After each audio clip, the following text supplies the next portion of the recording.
श्री स्वामी समर्थ। नमस्कार, मी शर्मिला। माझ्या यूट्यूब चॅनलमध्ये माझ्या सगळ्या गोड यूट्यूब फॅमिलीचं आणि स्वामी भक्तांचं अगदी मनापासून स्वागत करते। आजचा दिवस तुम्हाला सुखाचा, आनंदाचा आणि स्वामीमय जाओ। तुमच्या मनातील सगळ्या चांगल्या इच्छा पूर्ण हो, हीच महाराजांच्या चरणी प्रार्थना करते आणि आपल्या याच्या नवीन व्हिडिओला सुरुवात करते। जरा जिवंतिका पूजन।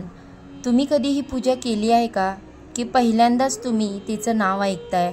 श्रावणातल्या शुक्रवारचा दिवस हा मातृशक्तीच्या पूजनासाठी अत्यंत महत्त्वाचा दिवस मानला जातो। या दिवशी ही खास पूजा केली जाते। पण ही पूजा का केली जाते, कशी केली जाते, तिच्या मागचं आध्यात्मिक आणि वैज्ञानिक महत्त्व काय आहे, या पूजेने कोणते फायदे मिळतात आणि ही पूजा कोणी करावी, या सगळ्याच प्रश्नांची उत्तरं आणि या पूजेचा संपूर्ण विधी आपण या व्हिडिओमधून जाणून घेणार आहोत। चला तर मग जाणून घेऊया जरा जिवंतिका पूजनाचे महत्त्व आणि संपूर्ण माहिती। पण या अगोदर तुम्ही जर माझ्या चॅनेलवरती पहिल्यांदा नवीन आला असाल तर व्हिडिओला लाईक करा, चॅनेलला सबस्क्राईब करा आणि असेच नवनवीन माहितीपूर्ण व्हिडिओ पाहण्यासाठी बेल आयकॉनला देखील प्रेस करा, ज्यामुळे मी जेव्हा पण माझ्या चॅनेलवरती नवीन व्हिडिओज अपलोड करेन त्याचे नोटिफिकेशन अगदी सहजपणे तुमच्यापर्यंत पोहोचेल आणि तुम्ही एक पण व्हिडिओ मिस करणार नाही। श्रावण महिना म्हटलं की श्रद्धा, भक्ती, उपासना आणि व्रतांचा महिना। या पवित्र महिन्यातील प्रत्येक दिवस हा खास असतो, पण विशेषतः श्रावणातील शुक्रवारचा दिवस हा मातृशक्तीच्या पूजनाचा दिवस म्हणून अत्यंत महत्त्वाचा मानला जातो। तर बघा, या दिवशी एक खास पूजा केली जाते, ती म्हणजे जरा जिवंतिका पूजन किंवा त्याला जिवती पूजन असे देखील म्हणतात। ही विशेषतः संततीच्या रक्षणासाठी आणि दीर्घायुष्यासाठी पूजा केली जाते। जरा जिवंतिका पूजनाचं महत्त्व काय आहे ते आता आपण जाणून घेऊया।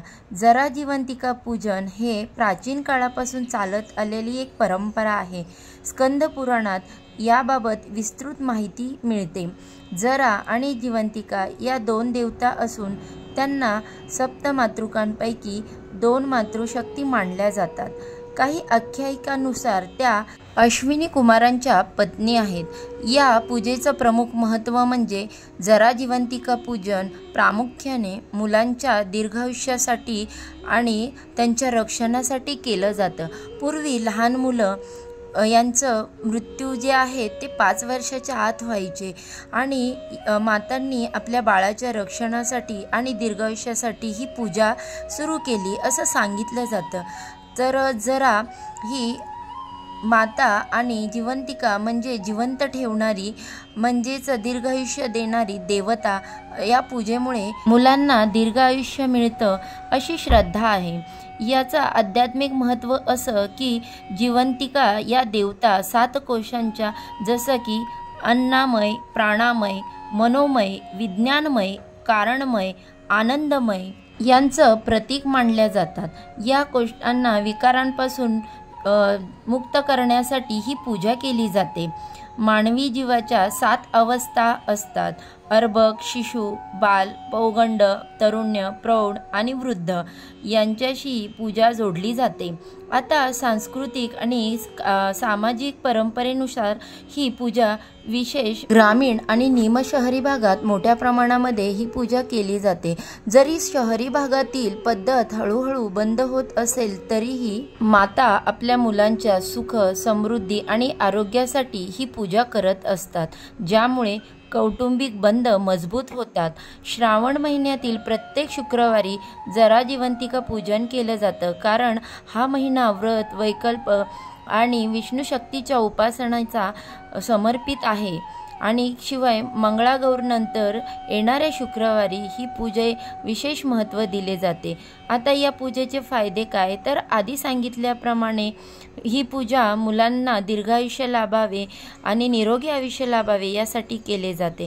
विशेषतः लहान मुलांना आजार आणि संकटांपासून मुक्ती मिळते आणि घरातील वातावरण हे सकारात्मक होते, नकारात्मक शक्ती दूर होतात। शिवाय जरा जिवंतिका ज्या देवता आहेत त्या मुलांचं रक्षण करणाऱ्या महाशक्ती मानल्या जातात, म्हणून मुलांना वाईट नजर आणि इतर संकटांपासून संरक्षण मिळते। ही पूजा करणाऱ्या मानसिक शांती, आध्यात्मिक उन्नती देखील होते आणि या काही गोष्टी ज्या आहेत त्या सांगितल्या जातात। या पूजेमध्ये सुहासिनींना हळदी कुंकू लावणं, त्यांनासाठी घरी बोलवणं, त्यांचा जो आदर सत्कार करणं, यामुळे सामाजिक बंध जे आहे ते पण घट्ट होतात। आता बघा, जरा जिवंतिका पूजा जी आहे ती कशी करायची हे आपण बघूया। जरा जिवंतिका पूजनाची पद्धत पारंपरिक पद्धतीने आणि सोपी आहे। त्यासाठी पूजा साहित्य म्हणजे जिवतीची प्रतिमा असलेला कागद किंवा फोटो जो बाजारात उपलब्ध असतो, त्यानंतर फुलं, दुर्वा, आघाड्याची पानं यांपासून बनवलेली माळ जी तिला अर्पण केली जाते, तसेच कापसाचे वस्त्र, हळदी कुंकू, अक्षदा, फुले, तसेच पूजेचं साहित्य, नैवेद्यासाठी दूध आणि निरांजन, 5 वाती असलेले निरांजन, पूजेसाठी वापरणारे धूप, दीप, अगरबत्ती, पाट, रांगोळी, शिवाय पूजेच्या ठिकाणी सजावटीसाठी काही जे साहित्य। आता बघा, ही पूजा कशी करायची। श्रावण महिन्यातल्या पहिल्या दिवशी ज्योतीचा कागद घरी आणायचा, देवघरामध्ये किंवा भिंतीवरती लावावा, पूजेच्या ठिकाणी रांगोळी काढून त्यावरती पाट ठेवावा, त्याच्यावरती वस्त्र अंतरायचं। त्यानंतर बघा, सकाळी स्नान करून पूजेच्या ठिकाणी बसून संततीच्या दीर्घायुष्यासाठी संकल्प करावा। आपण जो ज्योतीचा कागद लावलेला आहे त्याला हळदी कुंकू, दुर्वा, अक्षदा वाहायच्या आणि ही पान जी आहे त्याला ती आघाड्याची माळ अर्पण करायची, कापसाचं वस्त्र अर्पण करायचं, त्यानंतर 5 कापसाची वात घालून आरती करायची। तर यांच्या नैवेद्यासाठी तुम्ही दूध, फुटाणे किंवा मग साखर, गूळ याचा नैवेद्य दाखवू शकता। मुलांना पाटावरती बसून त्याचं औक्षवण करायचं, त्यांना कुंकू लावायचं, साखर, फुटाणे प्रसाद म्हणून द्यायचे किंवा वाण म्हणून द्यायचे। तसेच या दिवशी सुहासिनींना बोलून हळद कुंकू द्यावं, शक्य असल्यास जेवणासाठी आमंत्रित करावं, त्यांची ओटी भरण्याची प्रथा आहे।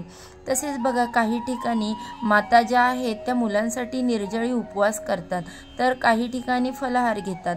त्यानंतर जरा जिवंतिका कथा वाचली जाते आणि त्यामध्ये मुलांचं रक्षण कसं केलं आहे जिवंतिकांनी हे वाचलं जातं। ह्यामध्ये ती कथा आपल्याला सांगितली जाते किंवा मग तुम्ही यूट्यूबवरती कथा ऐकू देखील शकता। मुलांच्या दीर्घायुष्यासाठी आणि संरक्षणासाठी प्रार्थना करावी आणि पूजा झाल्यानंतर पुढील वर्षासाठी जपून ठेवला जाऊ शकतो किंवा मग काही ठिकाणी तो विसर्जित केला जातो। असे श्रावणातील दर शुक्रवारी ही पूजा केली जाते। आता आपल्या घरातील मुलांचं औक्षण करताना जर मुलं परदेशात असतील तर 4 दिशांना अक्षता टाकून त्यांच्यासाठी औक्षवण केलं जातं। पूजा करताना शुद्धता आणि मन निर्मळ असणं महत्त्वाचं आहे। काही ठिकाणी ज्योतीच्या कागदावर श्रीकृष्णाच्या कार्यमर्दनाची जी चित्ररेखा आहे ती देखील असते, त्यामध्ये संकटांपासून संरक्षण करते। स्कंद पुराणानुसार जरा जिवंतिका या अश्विन कुमारांच्या पत्नी किंवा सप्तमातृकांपैकी 2 मातृशक्ती आहेत असे म्हटले जाते। एका आख्यायिकेनुसार जरा संघ नावाच्या राजपुत्राला जिवंतिकेने संरक्षण दिलं आणि जरासंघाचे अवयव सांधून त्याला दीर्घायुष्य दिलं आणि ही कथा मुलांच्या रक्षणासाठी आणि दीर्घ आयुष्यासाठी ही एक महत्त्वाची ठरते। आणि बघा, सगळ्यात महत्त्वाचं म्हणजे पूजा करताना शुद्धता आणि श्रद्धा राखावी। स्थानिक प्रथेनुसार पूजा पद्धतीत थोडा बदल असू शकतो, म्हणून तुमचे जे कोणी गुरु असतील, ब्राह्मण वगैरे, त्यांचा सल्ला तुम्ही घेऊ शकता। शहरांमध्ये ही परंपरा कमी होत असल्याने तरुण पिढीने याचं महत्त्व जाणून परंपरा जपण्याचा नक्कीच प्रयत्न करावा।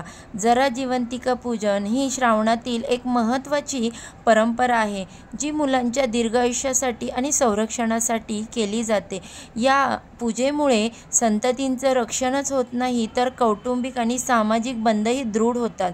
श्रद्धेनं विधिवत पूजा केली असता मानसिक शांती, सकारात्मकता आणि आर्थिक उन्नती नक्कीच प्राप्त होते असे सांगितले जाते.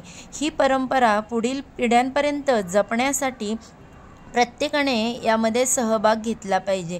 तर अशा प्रकारे जराजीवंतिका पूजन केल्याने स्त्रियांना अखंड सौभाग्य, सुख, शांती प्राप्त होते, सौख्य मिळते, कौटुंबिक प्राप्ती जी आहे ती दृढ होते. त्यानंतर ही पूजा जी आहे केवळ धार्मिक नाही तर स्त्री शक्तीच्या पूजनाची आणि त्याच्या त्यागाची, त्याच्या ममतेची सुंदर परंपरा मानली जाते. आजच्या धकाधकीच्या जीवनामध्ये पतीसाठी, मुलांसाठी स्त्रिया हे व्रत करतात. तीही एक श्रद्धापूर्वक व्रत करतात आणि ते म्हणजे जराजीवंतिका पूजन. तुम्हीही हे पूजा करता का? की यावर्षी प्रथमच तुम्ही पूजा करणार आहात? तुमच्या भागामध्ये ही पूजा कोणत्या नावाने ओळखली जाते? तुमचे काही अनुभव असतील तर नक्कीच कमेंटमध्ये सांगा. तुम्हाला जर काय अजून याबद्दल नवीन माहिती असेल तर नक्कीच तुम्ही ती शेअर करू शकता. तर अशा प्रकारच्या नवनवीन माहिती तुम्हाला जर ऐकायला आवडत असतील तर प्लीज माझ्या चॅनेलला सबस्क्राईब करा, व्हिडिओला लाईक करा आणि असेच नवनवीन माहितीपूर्ण व्हिडिओ आणि माहिती पाहण्यासाठी बेल आयकॉन प्रेस करा. चला तर मग आजच्या व्हिडिओचा मी इथेच एंड करते. उद्या अशाच छानशा माहितीसोबत पुन्हा उद्या नव्याने भेटू. सर्वांना श्री स्वामी समर्थ.